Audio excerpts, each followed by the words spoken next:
Rating Chantilly honestly. I rate every castle on 5 criteria: architecture and beauty, historical and cultural interest, originality and uniqueness, visit experience, and price and accessibility. Each category is scored out of 4 points, giving a total score out of 20. Architecture and beauty, it's a 4 out of 4. Chantilly sits on water. In a way, it reminds of Hazel Rideau, but on a much bigger scale. Inside, every room feels different. Princely apartment, richly decorated salon, galleries covered floor to ceiling with paintings. The Duke of Aumale filled the chateau with one of the greatest art collections in France. He donated everything to the Institut France on one condition: nothing could ever be moved. More than a century later, the paintings still hang exactly where he placed them. Historical and cultural interest, it's a 4 out of 4. Chantilly is closely tied to some of the most influential figures in French history. In the 17th century, it was the home of the Grand Condé, one of France's greatest military commanders and cousin of Louis XIV. The chateau became one of the most prestigious estates in the kingdom. In the 19th century, the Duke of Aumale transformed Chantilly into a cultural treasure,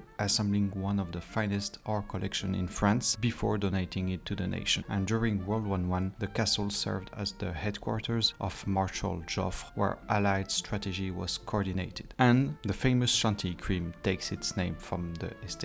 Originality and uniqueness, it's a 3 out of 4. What makes Chantilly unique is the combination of a chateau, a world-class art collection, vast formal garden, an English garden, and the famous Grandes Écuries, all within the same estate. Add to that the prestigious Journée des Plantes held here every year, and few places offer such a complete mix of art, architecture, and landscape. Visit experience, it's a 3.5 out of 4. There is a lot to see: the chateau, the art collection, the Grandes Écuries, the garden, the library. You can easily spend a full day here without getting bored. The only thing holding it back is the number of visitors. During peak season, some areas can become quite crowded, especially inside the galleries. Price and accessibility, it's a 2 out of 4. Chantilly is easy to reach, about an hour from Paris, and Senlis is right next door, which is well worth a visit, but the ticket price can be quite expensive if you want access to everything. The chateau, the library, and the Grandes Écuries, it adds up quickly, especially for families. Final score, 16.5 out of 20. Chantilly has beauty, history,